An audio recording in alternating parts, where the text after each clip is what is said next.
Hi, well, I'm coming to you to talk BIP chat, a business is personal chat. This is where we get really familiar and really understand the world of being a business owner, founder, and entrepreneur.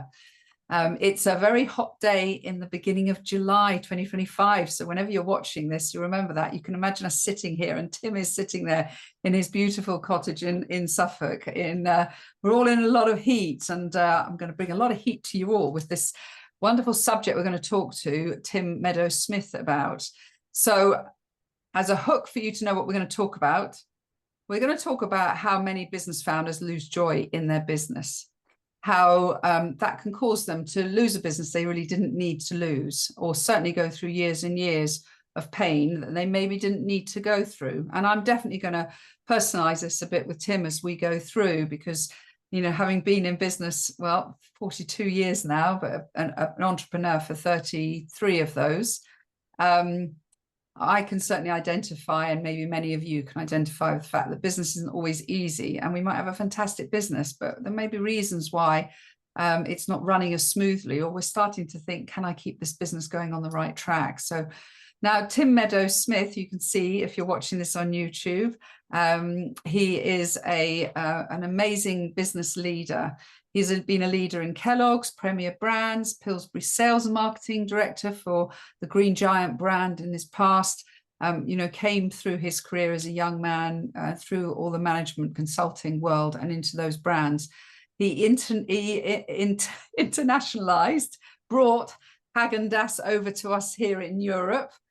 So he's got this fantastic eye on large business, leadership, what makes a business successful, now working with founders. And we in BIP have had the most amazing experience of watching him mentor, support, help few members through some very difficult challenges. So I think you're going to really enjoy this conversation. He's working on some exciting things at the moment as well, but we are going to keep this very much to this subject of how do we maintain the joy in your business? How do you get out of some painful situations? But Tim, thank you so much for joining us. I'm really thrilled to get this time with you. It's really special. Thank you. Looking forward to this. Yeah, it's going to be great. So tell us what you do now. What's actually happening when you're working with founders now?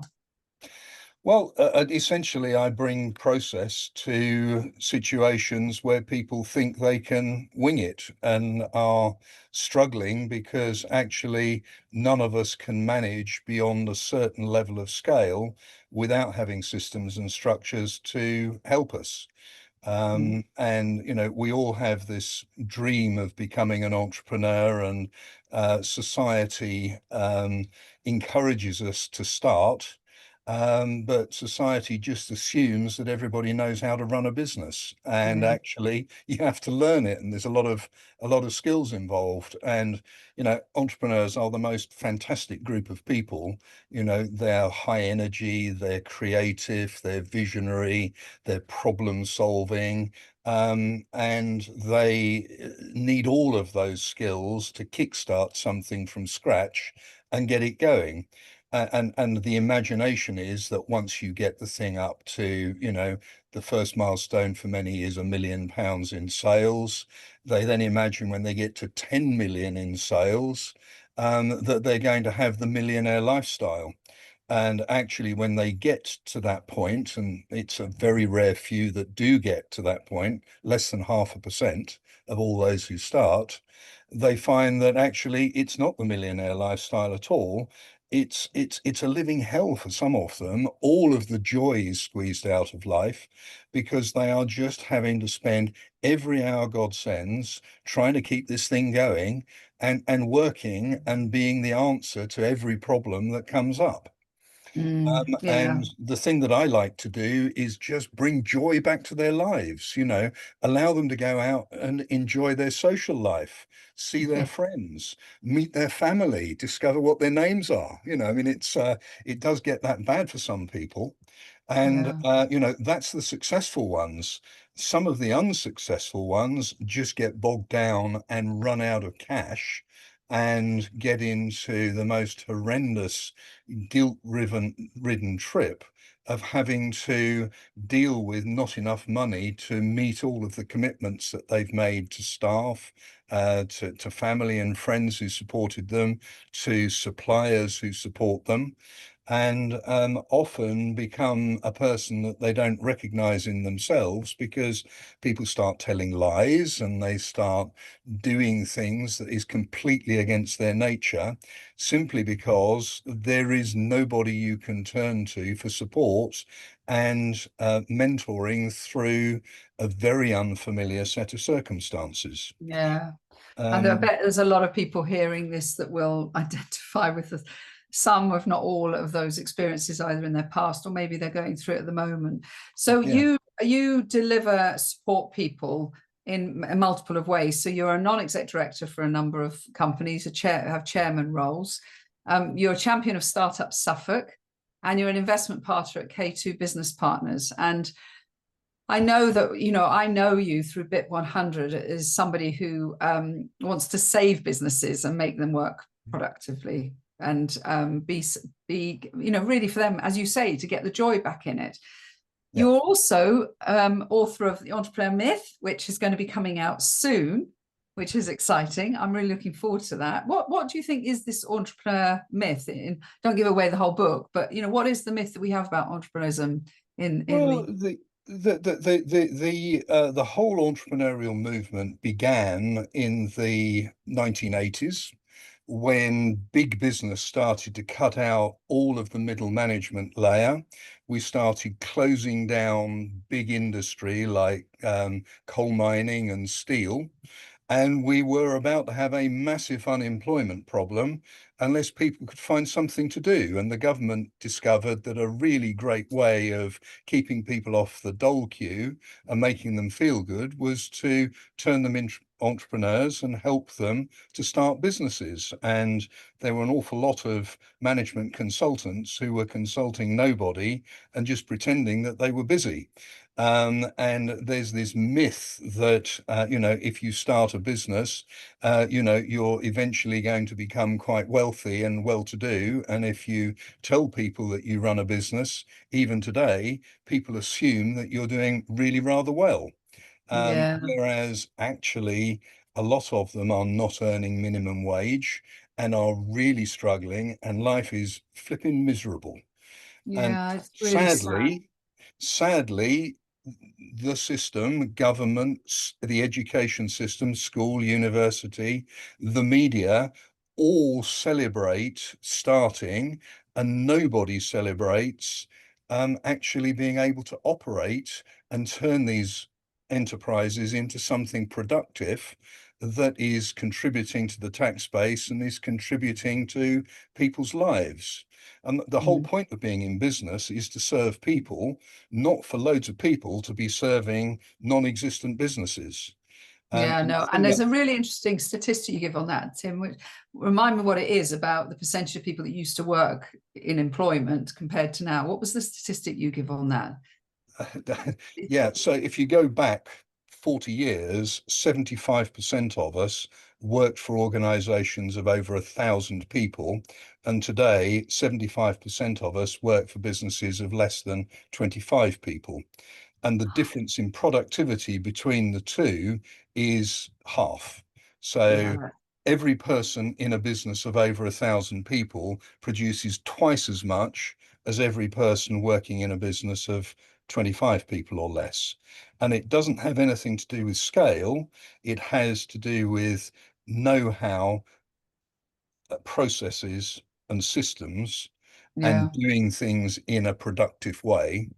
Mm. And if we could just solve the productivity gap, the government wouldn't need to have a growth target. They would have plenty of money to tax all of us from small business. But unfortunately, 99% of all of the businesses registered in England and Wales are businesses employing less than 25 people. Say that again, 95%. 99% of all of the companies registered employ less than 25 people. That's quite shocking, isn't it? And in fact, there is now such a movement towards, bringing in freelance people and not putting people on Yep. PAYE as well. So it's just increasing, isn't it? Yes. Yeah. So you had when I was listening to you the other day, you said about we don't have a distressed business turnaround industry, we have a liquidation industry, It's which true. I found really, really fascinating, because I've certainly, not within BIP, but I've been aware of a lot of companies going into liquidation. I don't think the bounce back loans helped some companies if they didn't know what to do with that loan that came in, and managing their cash flows. Can you just share a bit more about that? That we're not helping distressed businesses turn around. Yeah, so the financial services industry has to get paid. And when businesses get into trouble, usually it's a secured creditor, somebody who holds a debenture or a mortgage over your assets, who decides that enough is enough and they want to pull the plug. And so you at that point have, as a director, business owner, only a very few days to work out what it is you're going to do, because your flow of cash from the bank is now cut off, because every time a customer pays the bank keeps it and doesn't allow you to use it to fund your activity. And so very quickly, often within days, you've got to decide what it is you're going to do about it. And you will be encouraged to go and see an insolvency practitioner, who will initially treat you like a customer and tell you all of the things that they can do for you. But what they don't tell you, and the thing that most people don't realize, is as soon as you sign the contract to put your business in liquidation with them, they have a license to protect, and their job now is to look after your creditors and to look and see if there are ways of helping your creditors by taking money away from you. And many people will have paid themselves dividends that they weren't entitled to pay themselves under the tax rules, because you can't pay dividends if you have a negative balance sheet. And so the liquidator will then, by law, be required to pursue you through the courts for money that you don't have, with a business that you no longer control and no longer have an income from. And so many people who go down this path end up losing their homes as well as their business and their livelihood, which is a Yeah, horrendous thing to happen. it's horrendous, and they've got to that point, their levels of emotional resilience and stress in their body will be just It's awful. horrendous. I mean, they will It's be awful. absolutely shot, absolutely horrendous place to go to. And actually, interestingly, years ago, I sat next to someone to support them on a call when they were speaking to liquidator after they'd signed the contract. And I couldn't believe just what you described, how the sudden switch, it was like they went from being sort of like an angel to a devil on the call. They treated this person like a criminal, and it was Yes, really shocking. But people think, oh, it's so easy to do it. I'll just liquidate and start again. They just do not realize the pain and as you exactly say, right. the financial impact that's going to do to them personally. So what do you think, say somebody's listening here, what are their alternatives? What will they do when they're at that stage? And I think all I can do is liquidate. What is the best thing for them to do? Well, there are not many firms like K2 Business Partners. Right. I think there are probably only 5 in the country. But if you can find somebody who understands the Companies Act and is a genuine turnaround firm, then you can be helped to get a much better outcome, not only for yourself, but also for your supporters who are unsecured. And essentially, we come at this with a point of view of having an overriding objective of trying to save businesses, prevent them from being liquidated. Now, it may be that there is no money, but if there is at least a customer base and income, there's an awful lot that can be done short of liquidating the business. Of course, it's painful. You may have seen that film with the guy stuck up a mountainside, and the only way to save his life is to cut his own arm off. Um, I'm afraid it's a bit like that, but being able to live without an arm is a lot better than having to die on a mountainside and starving to death. or freezing to death. And it's a bit like that when you're saving a business that's in extreme distress. The earlier we get to talk to people, the easier it is and the better the outcome is for everybody. But even 5 minutes before signing that document with a liquidator, there's a lot can be done if we are given the opportunity to take a look at it.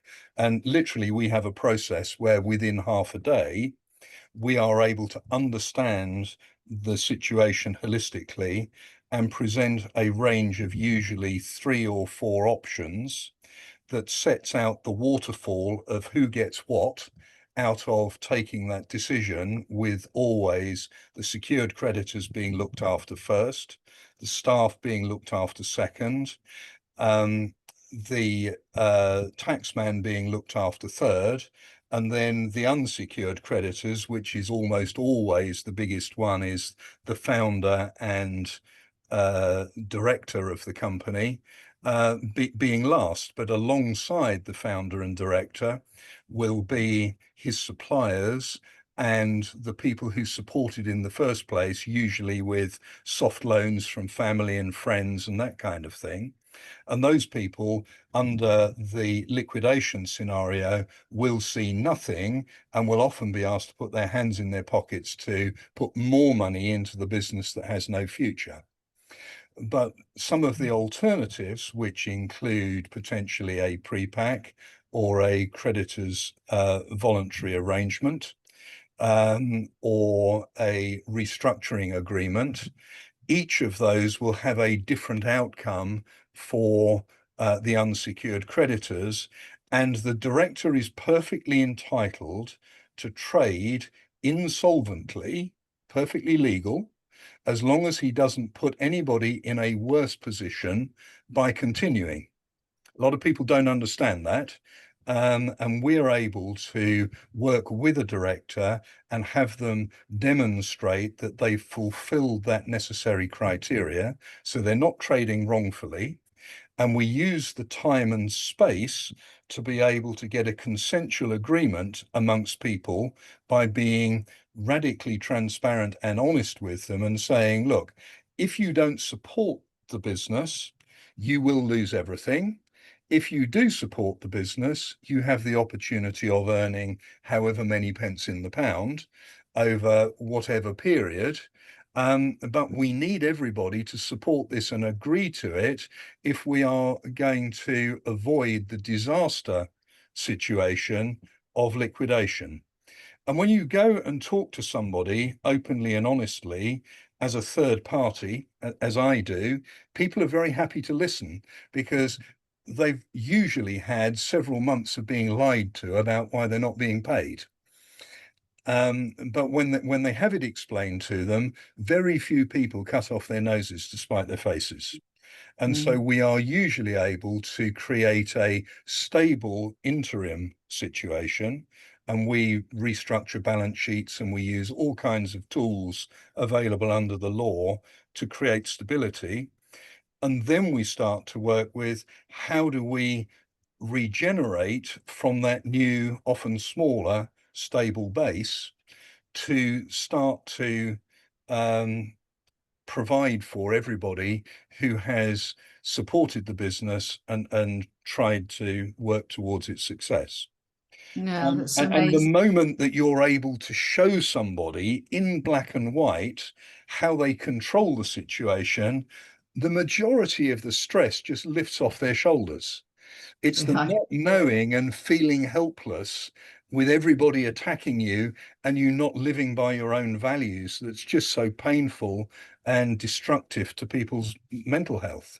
yeah. I mean, what a lonely, painful place to be in. And Really whilst is. we never had to liquidate a business, you know, we, with the academy, trying to keep that going, and then a bank pulling in a loan, which they'd sold, it was Clydesdale had sold the bank to an Australian bank, and they had to improve their balance sheet, and they wanted to pull in, I think it was 650,000 small businesses in the UK. There is actually a class action against them for it. 29 days to try and save a business that did actually have revenue and had a lot of assets in it. And, but we were lonely, Thomas and I think what you describe a lot is it's when you hold yourself up as a leader of business for your team, for your clients, and for us, we obviously had quite a big online brand. You just become so over independent, just so independent that you don't think there's anybody can help you. And I can imagine the joy when somebody like you steps in, and I've witnessed it. I've witnessed this happen for a couple of our members. When you step in and you just have that gravitas and that authority and that calmness about you, that is just a joy for them. So just going on to another, just continuing this subject, so I'm sure it's really helpful for a lot of people and to listen to this. What if say you were a founder and you were just overwhelmed, just the whole business were overwhelming you, and you had this sense that you were failing? What do you think would be the signs of failing for them, where it can be possible to step in? Well, we're talking about liquidation now. So the insolvent and then usual course of liquidation is caused by running out of cash. So there are a number of tests for insolvency. The first one is can't pay your bills when they fall due, is the first insolvency test. The second one is having a negative balance sheet. So the amount of money that you have paid out exceeds the amount of money that you put in the first place. So you might still have the cash because you've got credit arrangements, but actually on a balance sheet basis, you are insolvent. And quite often people are still paying out dividends at that point, which you're not allowed to do, but people don't realize it. And an awful lot of accountants don't understand it and realize it. They should, but they don't. And so the founder has taken money out of the business that they weren't allowed to. And in the event of liquidation, they must repay it. Yeah. Or become bankrupt themselves. And before they But get the to that, early signs, yes, sorry, the yeah. early signs are that cash becomes tight. You try to borrow from the bank, but the bank won't lend to you unless you agree to something they call revolving credit.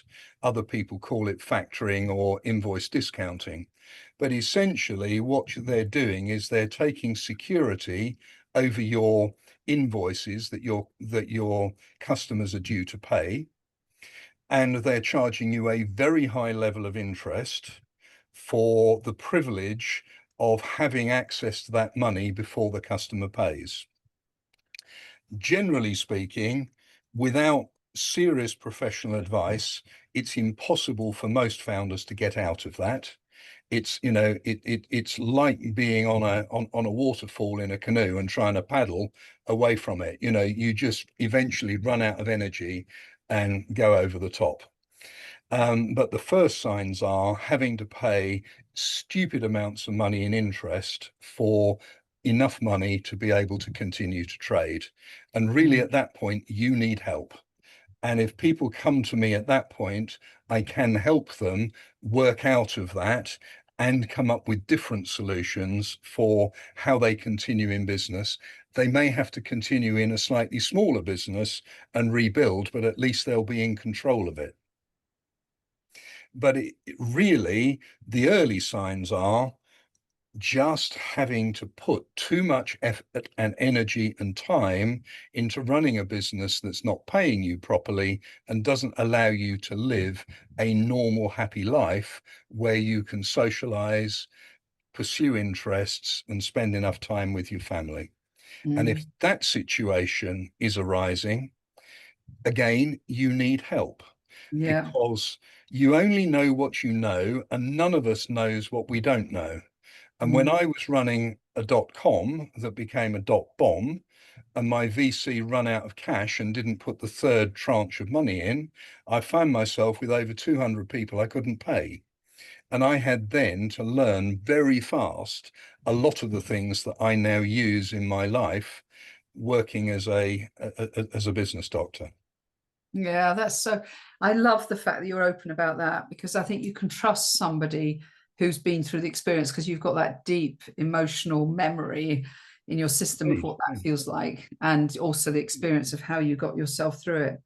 So just as we're looking to close, I know we've talked a lot here about distressed companies, But I'm aware that you also love to work with businesses that are just saying, how do I scale? I'm at this point. And at a very simple level, at a sort of mastermind lunch that we had last week, there was a member there who was saying, I'm ready to scale, I can't afford to. And we just said, didn't you? I remember you saying, look at your pricing. When did you last put your prices up? So there are strategies also you're working with for companies to help them to say, before you even get to distress, what are you doing to actually create more value in your business and grow the business?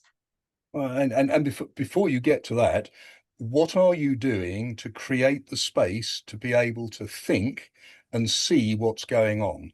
Because most founders are just way too deep in the weeds, running at 1,000,000 miles an hour just to stand still with no time whatsoever to be able to understand what's going on, think through a solution and implement it.